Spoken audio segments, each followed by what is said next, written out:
Se eu não posso ser feliz, você também não será. A vingança silenciosa de um coração quebrado. Como minha irmã. Usou a dor do passado e mentiras cruéis para destruir meu único amor. Eu nunca imaginei que a pessoa capaz de destruir meu relacionamento fosse justamente a minha irmã. Sempre achei que, apesar das nossas diferenças, existia uma linha invisível de respeito que nenhuma de nós seria capaz de cruzar. Mas eu estava completamente enganada. Meu relacionamento com o Lucas estava indo bem, pelo menos do meu ponto de vista. Ele era tranquilo, gentil, e pela primeira vez em anos eu sentia que podia construir algo real com alguém. Só que, aparentemente, isso era imperdoável para alguém que guardava em silêncio o próprio coração quebrado. Minha irmã, a Clara, sempre foi intensa. Quando ela se apaixonava, era com o corpo inteiro. E há alguns anos, ela viveu o que descrevia como seu único amor verdadeiro. Um cara chamado Tiago, que acabou indo embora do país e nunca mais olhou para trás. Depois disso, ela nunca mais se encontrou emocionalmente. Eu sabia da dor dela, claro, mas nunca pensei que isso pudesse se transformar em ressentimento contra mim. A primeira vez que percebi algo estranho foi quando ela começou a se aproximar demais do Lucas. Comentários sutis, elogios deslocados, perguntas que não faziam sentido. Eu desconfiava, mas achava que era coisa da minha cabeça. Até o dia em que tudo quebrou. Ela contou ao Lucas mentiras absurdas sobre mim, coisas que eu jamais faria. Inventou mensagens, distorceu fatos. E ele, fragilizado e inseguro, acreditou. Terminou comigo de forma seca, dizendo que não queria alguém tão instável. Eu só fiquei olhando, tentando entender como aquilo tinha se tornado minha realidade. Foi nesse momento, no auge da dor, que entendi. A Clara não suportava ver o amor alheio enquanto o dela permanecia perdido no passado. E ela decidiu que, se ela não podia ser feliz, eu também não seria. Depois do término, minha vida virou uma confusão silenciosa. Eu não chorava o tempo todo, mas parecia que havia algo preso dentro de mim, algo quente e pesado, como um nó impossível de desfazer. Fiquei dias trancada no meu quarto, repetindo mentalmente cada detalhe da conversa final com o Lucas, tentando encontrar um ponto que me mostrasse que tudo aquilo tinha sido apenas um mal-entendido. Mas não era. Ele realmente acreditava na minha irmã. E para piorar, ela agia como se nada tivesse acontecido. A Clara passava pela casa com um ar leve, cantarolando músicas aleatórias, como se não tivesse acabado de implodir meu coração. Isso me corroía de um jeito que eu nem sabia colocar em palavras. Em um desses dias, resolvi encarar a realidade. Desci as escadas e a encontrei na cozinha, comendo cereal como se fosse um dia qualquer. Perguntei por que ela tinha feito aquilo. Não gritei, não chorei, só perguntei. Ela não hesitou. Disse que era pelo meu bem, que o Lucas não era homem para mim, que eu merecia alguém melhor. Mas eu conhecia o olhar dela. Aquilo não era preocupação. Era inveja. Uma inveja crua, acumulada por anos. E quando ela mencionou, quase por acidente, o nome do Tiago, tudo fez sentido. A Clara vivia presa no passado, e a minha felicidade parecia uma afronta à dor dela. Saí da cozinha com uma sensação gelada na pele e uma certeza amarga. Ela tinha destruído o meu relacionamento porque não suportava ver o amor acontecendo longe dela. Foi ali que algo dentro de mim mudou. Eu não queria vingança no sentido cruel da palavra, mas queria que ela sentisse, pelo menos uma vez, o peso das próprias escolhas. Eu só não sabia como ainda, mas eu descobriria. O tempo passou devagar, mas com ele veio uma distância inevitável entre mim e minha irmã. Ela continuava vivendo normalmente, como se tivesse feito algo justificável, quase nobre.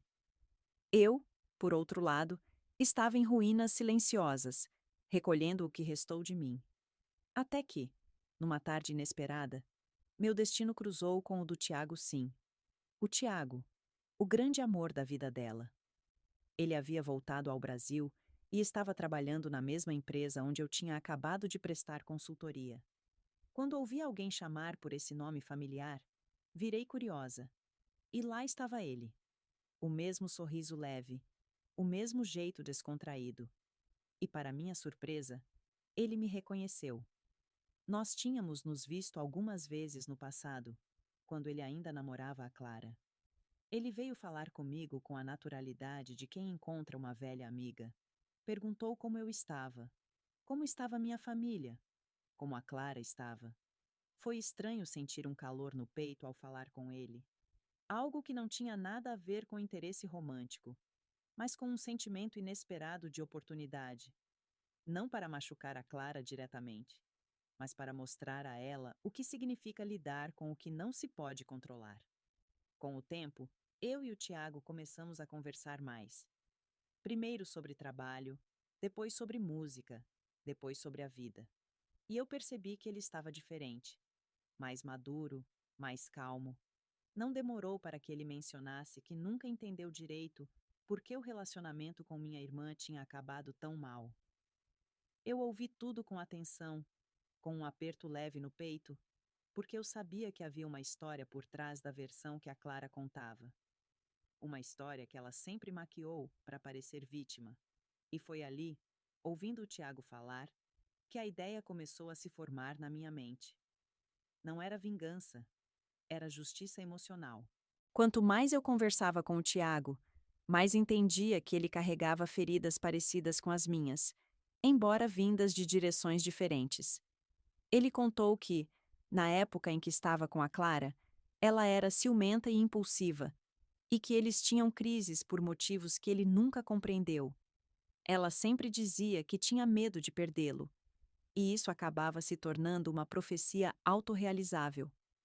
Quando surgiu a oportunidade de trabalhar no exterior, ele esperou que ela o apoiasse, mas ela surtou, acusou-o de abandoná-la e disse coisas que ele preferiu não repetir. Ele viajou com o coração apertado, mas aliviado. Essa versão era bem diferente da narrativa dramática que ela sempre repetia. A de que ele a abandonou sem olhar para trás. Em uma conversa que se prolongou mais do que deveria, ele me perguntou se eu achava que ele tinha feito a coisa certa na época. Eu respirei fundo antes de responder. Disse que talvez a Clara nunca tenha sabido lidar com a própria vulnerabilidade e que muitas vezes acabava descontando nos outros. Fiquei surpresa com minha própria sinceridade, mas era verdade. Ele me olhou de um jeito curioso, como se estivesse tentando enxergar alguma coisa em mim. Nos despedimos, mas a conexão estava lá. Quando ele pediu meu número alguns dias depois, senti o estômago gelar. Não porque eu estivesse apaixonada, mas porque o destino tinha colocado nas minhas mãos algo que eu jamais imaginaria. A chance de mostrar à minha irmã que as escolhas dela tinham consequências. Eu não provoquei nada entre nós. Apenas deixei acontecer. E acontecer era natural. Cada conversa, cada mensagem, cada encontro parecia redirecionar nossos caminhos para um ponto em comum. E toda vez que eu pensava na Clara, eu me perguntava como ela reagiria ao descobrir que seu grande amor tinha começado a olhar para mim. Com o passar das semanas, eu e o Tiago fomos ficando cada vez mais próximos.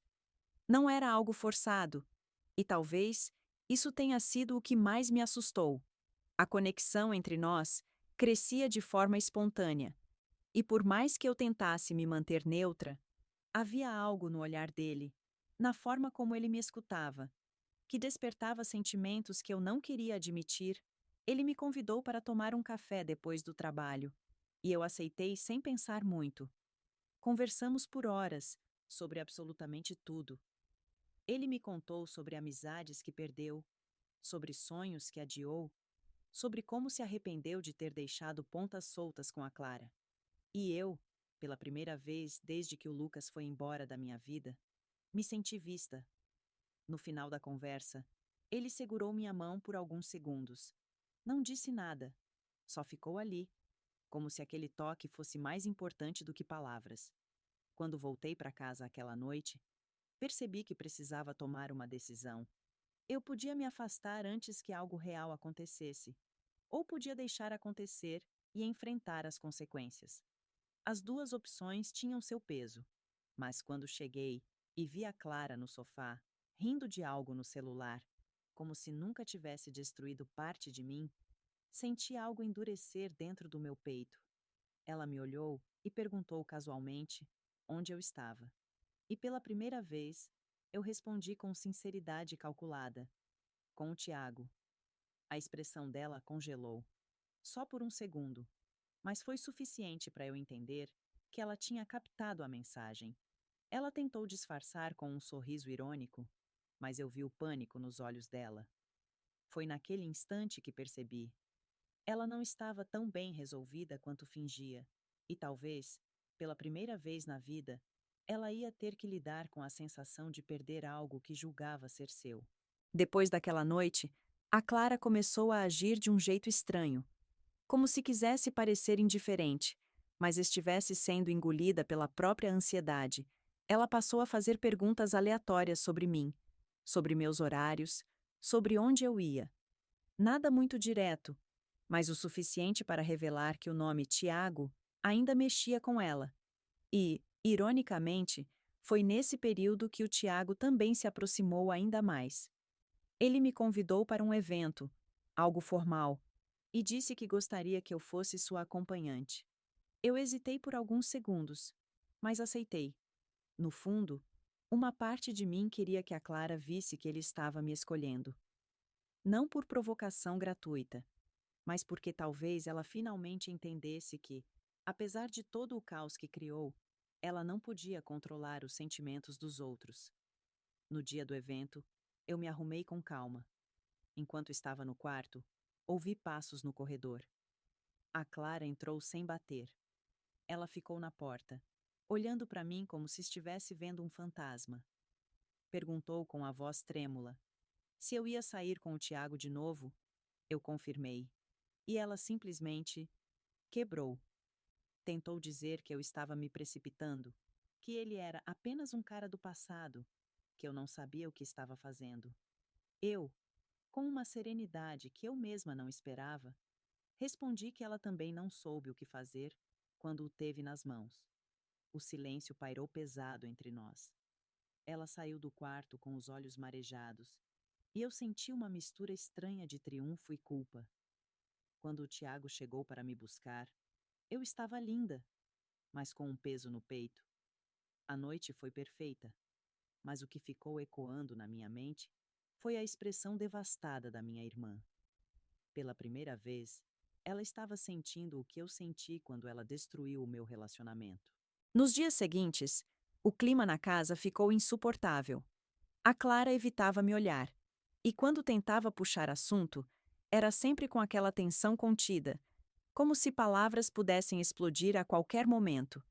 E enquanto isso, o Tiago e eu estávamos navegando por uma relação que se tornava mais profunda a cada dia. Ele era gentil, presente e diferente de tudo que eu tinha vivido com o Lucas. Ele não me comparava a ninguém. Ele me enxergava. Mas é claro que, mesmo quando tudo parecia caminhar para um lugar bonito, havia uma sombra pairando sobre mim. A Clara. Em um domingo de manhã, ela finalmente desabou. Entrou no meu quarto chorando compulsivamente, dizendo que eu estava esmagando o único pedaço de amor que ela um dia conseguiu sentir. Foi difícil ouvir aquilo. Parte de mim entendia a dor dela. Outra parte sentia uma indignação enorme, porque ela jamais pensou na minha dor quando destruiu o meu relacionamento. Eu deixei ela falar. Deixei ela expor cada insegurança, cada arrependimento, cada pedaço do passado que ela ainda carregava como uma corrente. E quando ela terminou, com o rosto completamente molhado, eu falei calma, mas firme. Disse que eu nunca quis machucá-la, mas que ela precisava entender que o mundo não gira em torno do que ela quer, que amor não é posse, nem propriedade. Disse também que o Tiago não pertencia a ela, e nunca pertenceu, e que eu não iria sacrificar minha felicidade de novo para protegê-la de sentimentos que ela mesma precisa aprender a lidar. Ela ficou em silêncio por longos segundos, absorvendo cada palavra. Eu percebi que, naquele momento, ela finalmente enxergou o impacto das escolhas dela. Só que isso não apagava o fato de que eu ainda estava reconstruindo algo que ela tinha quebrado. Com o tempo, eu percebi que a Clara estava realmente tentando lidar com o próprio emocional. Ela parou com as indiretas, parou com a vigilância disfarçada e, pela primeira vez, se afastou do que a fazia sofrer. E, de alguma forma, isso me deixou mais leve também. Enquanto isso, eu e o Tiago estávamos construindo algo sólido. Não era um romance avassalador, mas uma conexão madura, tranquila e honesta. Ele sabia parte da história, mas não tudo. Eu não queria envolvê-lo no drama a ponto de fazê-lo sentir culpa por algo que não tinha responsabilidade. Um dia, durante um passeio no parque, ele me perguntou se eu tinha medo de que estivéssemos repetindo erros do passado. Eu parei por um momento e respondi que a diferença agora era a clareza. Ele sorriu e disse que queria me conhecer sem pressa, sem trauma, sem ruído. Aquilo me desarmou de um jeito inesperado. À noite, quando voltei para casa, a Clara me chamou para conversar. Ela parecia mais calma, como se estivesse encontrando algum tipo de aceitação interna. Disse que, apesar de tudo, queria tentar ser minha irmã de novo. Eu ouvi, mas não dei respostas prontas. Não é fácil reconstruir confiança com quem te quebrou de propósito. Ela pediu desculpas, pela primeira vez, sem justificativas. Isso mexeu comigo, porque por mais que eu tivesse mostrado a ela as consequências das atitudes dela, eu nunca quis destruir a autoestima dela. Só quis que ela entendesse que não podia brincar com a vida dos outros como se fosse um tabuleiro. Quando fui dormir, fiquei pensando se, de alguma forma, aquela dor toda tinha nos tornado pessoas mais conscientes. Talvez tivesse.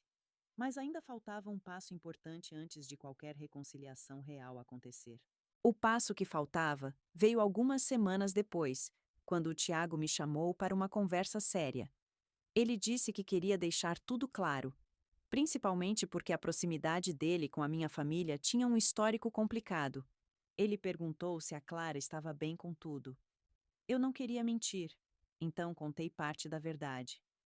Disse que ela tinha sofrido muito com o término deles e que algumas atitudes dela tinham me machucado também, mas que agora ela estava tentando seguir em frente. Ele ouviu tudo com atenção, mas eu percebi que algo o incomodava. Então ele disse, num tom sincero, que não queria ser uma ferida aberta na vida de duas irmãs. Eu segurei a mão dele e respondi que ele não era uma ferida. A ferida era o que a Clara não conseguiu curar dentro dela. Ele respirou fundo e, pela primeira vez desde que nos aproximamos, ele disse que estava começando a se apaixonar por mim. Eu senti meu coração acelerar, não pelo impacto da frase, mas pela confirmação do que eu já pressentia há semanas. Quando contei isso para a Clara no dia seguinte, ela ficou em silêncio, sem choro, sem explosão, sem drama, apenas silêncio. Então ela disse algo que eu nunca esperaria ouvir, que, apesar de doer, ela preferia me ver feliz do que continuar segurando um fantasma do passado. Naquele momento, eu entendi que ela finalmente estava amadurecendo. E, ironicamente, foi só quando ela soltou o Tiago do pedestal que ele realmente deixou de ser uma sombra entre nós. Pela primeira vez desde que tudo começou, senti que estávamos caminhando para um fim menos amargo. Hoje, olhando para tudo o que aconteceu, eu percebo que a história nunca foi sobre o Tiago em si. Ele foi o catalisador, o espelho que mostrou a minha irmã e a mim o que estava quebrado dentro de cada uma. A Clara destruiu o meu relacionamento por dor, insegurança e egoísmo. E eu respondi, fazendo ela encarar a realidade que ela evitou por anos. Não me arrependo. Não porque eu tenha orgulho disso, mas porque, se eu tivesse engolido a dor e seguido em frente em silêncio, ela jamais teria aprendido nada. O Tiago continua ao meu lado, de forma leve, estável e verdadeira. Não sei onde isso vai dar, mas sei que existe respeito e cuidado. E isso já é mais do que eu imaginava ter depois de tudo que vivi. Quanto a Clara, Ela está tentando. Às vezes tropeça, às vezes desaba, mas tem sido honesta. E isso, para mim, vale muito mais do que qualquer pedido de desculpas perfeito. Ainda estamos reconstruindo nossa relação. Não é rápido, não é simples, e talvez nunca volte a ser como antes. Mas pela primeira vez, estamos fazendo isso com maturidade. Se eu aprendi algo com essa história, é que amor não é arma e dor não é escudo. E que, por mais contraditório que pareça, foi só quando fiz minha irmã assistir o Tiago se apaixonar por mim que ela finalmente entendeu que ninguém tem controle sobre os sentimentos dos outros. Hoje eu sigo em frente com mais consciência, mais calma e, principalmente, com a certeza de que ninguém tem o direito de decidir minha felicidade por mim, nem mesmo alguém da minha própria família.